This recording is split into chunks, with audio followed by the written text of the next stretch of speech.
Ya, jumpa lagi di Rasika Podcast bersama dengan Vina di program kita Debangku Diskusi Bangun Kapoa Sulu. Ya, di edisi kali ini masih kita seputar seperti apa dampak COVID-19 khususnya di Kabupaten Kapoa Sulu.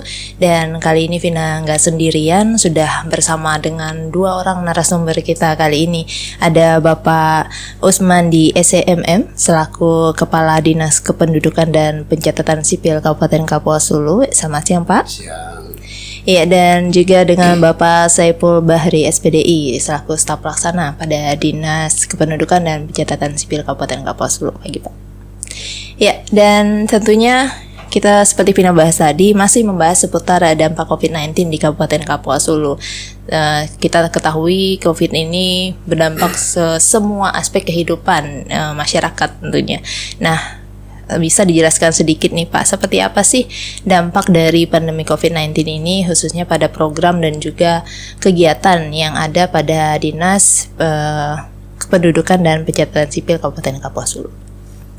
Baik Mbak Pina, selamat pagi menjelang siang untuk kita semua. Iya, baik. Perlu kami jelaskan untuk dampak COVID ini pasti ada, berimbas ke semua baik dunia usaha maupun di pelayanan publik. Nah, di Dinas Kependudukan dan Pencatatan Sipil Kabupaten Kapoa Sulu dalam rangka menghadapi COVID-19 ini kita melakukan pelayanan secara online, terkecuali perekaman KTP elektronik itu yang kita layani langsung di kantor Dinas Dukcapil, tetapi tetap dengan menerapkan protokol kesehatan. Nah, sedangkan yang lainnya kami langsung menjemput pelayanan jemput bola di desa dan kecamatan yang ada di Kabupaten Kapoa Sulu. Nah, sementara target kegiatan kita khusus untuk perekaman KTPL pada akhir tahun 2020 ini sebesar 98%. Nah, alhamdulillah Kapoa Sulu sampai 30 September 2020 yang lalu kita sudah mencapai 104,32%. Nah, kami tetap melakukan pelayanan jemput bola dalam rangka memenuhi kebutuhan masyarakat akan pentingnya dokumen kependudukan seperti pemberian identitas baik KTPL, KIA, akta dan lain sebagainya, dan juga untuk kepentingan pemilu karena KTP merupakan salah satu persyaratan untuk bisa mengikuti pemilu kada pada tanggal 9 Desember 2020. Nah, kemudian yang lain kaitannya dengan BPJS dan juga untuk kepentingan bantuan dan lain sebagainya, sehingga kami betul-betul turun langsung ke lapangan dalam rangka mencegah terjadinya stagnan pelayanan yang ada di Dinas Kependudukan dan Pencatatan Sipil Kabupaten Kapoa Sulu. Baik, nah itu salah satu upaya juga ya Pak, ya. Tadi sistem jemput bola nih, apakah ada upaya-upaya lain terkait dengan pelaksanaan program kegiatan pada Dinas Bapak? Ya, kalau upaya lain pasti ada. Kemudian kami mempercepat proses seperti di KIA, kartu identitas anak yang di bawah 5 tahun.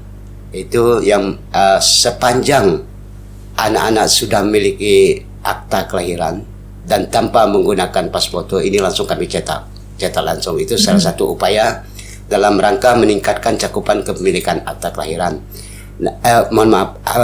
Kepemilikan kartu identitas anak.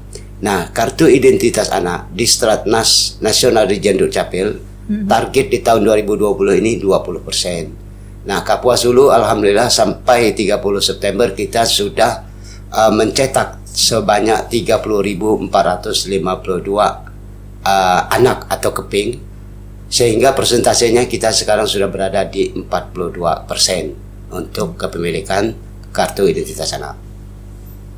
Baik, mungkin selanjutnya terkait dengan upaya-upaya tadi nih Pak, apa kendala-kendala yang barangkali dihadapi oleh Dinas Kependudukan dan Pencatatan Sipil dalam pelaksanaan hal-hal tersebut tadi Pak?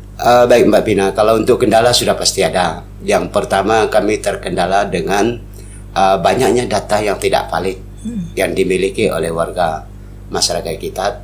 Sebagai contoh, di antara dokumen yang dimiliki seperti KTP, akta kelahiran, kartu keluarga, dan juga ijazah itu tidak sinkron, berbeda-beda. Nah, ini satu hal yang perlu kita memberikan pemahaman kepada masyarakat, pentingnya kita memiliki keakuratan data, sehingga nanti data ini akan digunakan untuk semua kepentingan.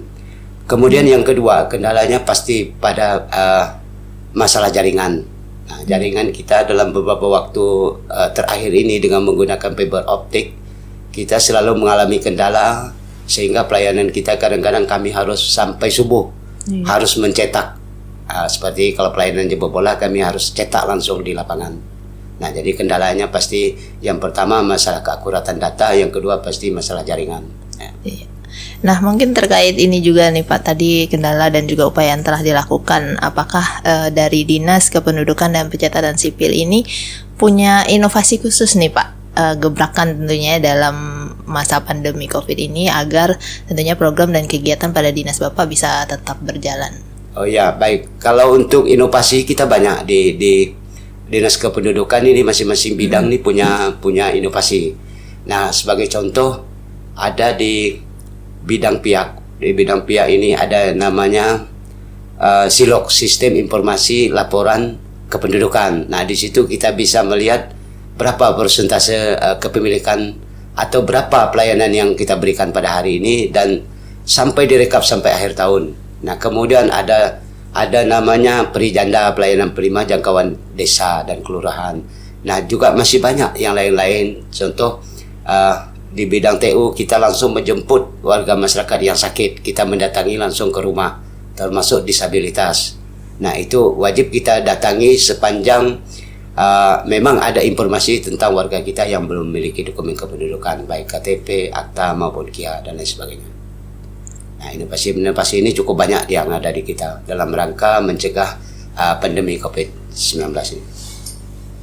Ya, yang terkait kita juga ada mendengar nih Pak, kalau Dinas Kependudukan dan Pencatatan Sipil juga mengeluarkan suatu inovasi baru nih, sebuah mesin yang mirip ATM ya Pak, untuk administrasi kependudukan khususnya. Ini bisa mungkin dijelaskan sedikit seperti apa sih inovasi ini? Baik Mbak Pina, sebenarnya anjungan Dukcapil Mandiri ini bukan inovasi dari kita dari daerah di seluruh Indonesia, tetapi ini merupakan inovasi dari Kementerian Dalam Negeri melalui Dirjen Kependudukan dan Pencatatan Sipil. Kemudian ADM ini kemarin kami terima pada tanggal 7 Agustus tahun 2020.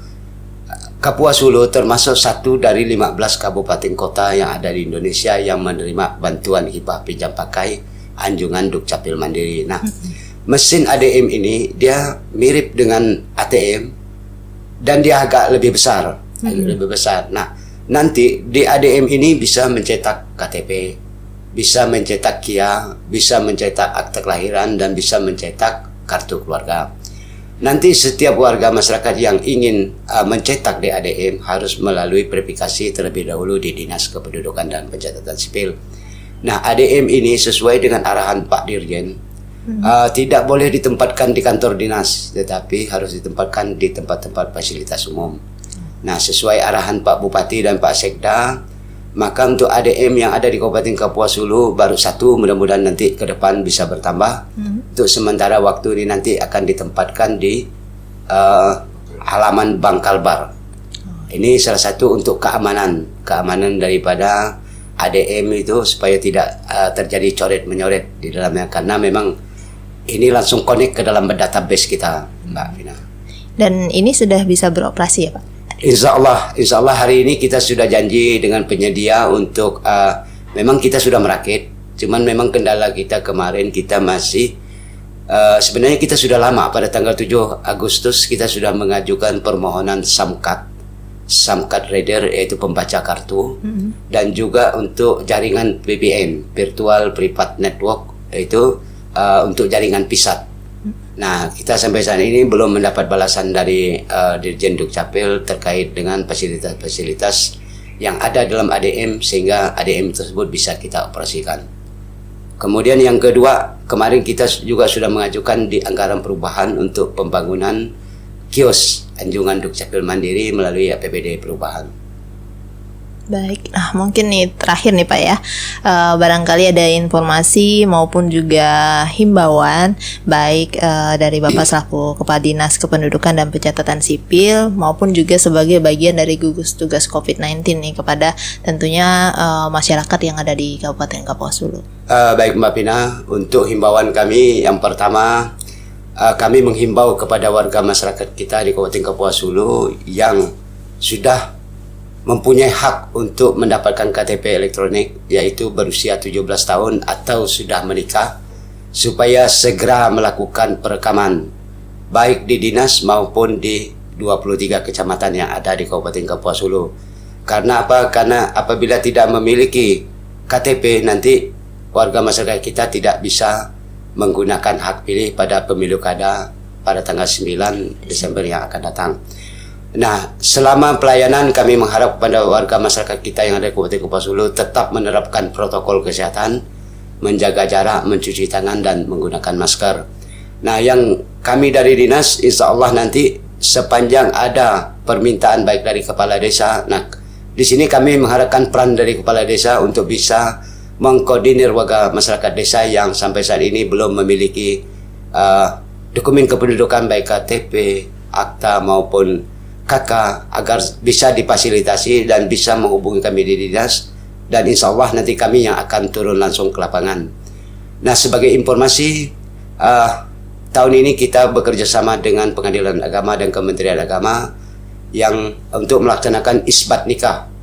Isbat nikah pertama sudah dilaksanakan di Nangambalo, Kecamatan Balo Hilir, yaitu pada tanggal 28 September 2020 lalu. Dan isbat yang kedua ini akan dilaksanakan di Nangaswaid, Kecamatan Swaid. Nah, ini dalam rangka untuk memberikan kepastian hukum terhadap status perkawinan warga negara yang perkawinannya belum tercatat secara negara. Barangkali Pak Samsul ada Pak Saipul ya, ada sedikit tambahan terkait dengan himbauan. Baik, untuk kelengkapan data kependudukan baik sifatnya pribadi, ya ini membutuhkan sinergisitas dari antara si yang punya data itu sendiri, seperti contohnya belum memiliki KTP dan sebagainya.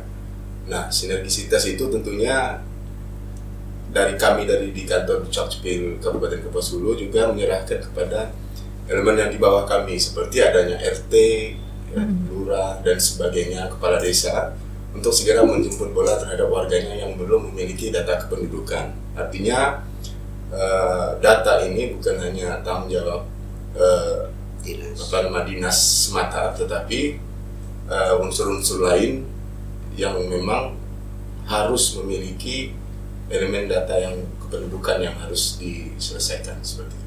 Seperti warga masyarakat itu, ada yang pindah datang, ada yang belum memiliki KTP, tapi dia sudah masuk umurnya untuk memiliki KTP. Jadi itu sinergisitas itu yang perlu kita tingkatkan ke depan.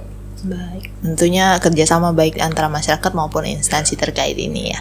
Baik, dengan demikian ini kita sampai di penghujung kebersamaan kita. Kami ucapkan terima kasih kepada kedua narasumber untuk edisi kali ini, pada Bapak Usmandi, terima kasih banyak.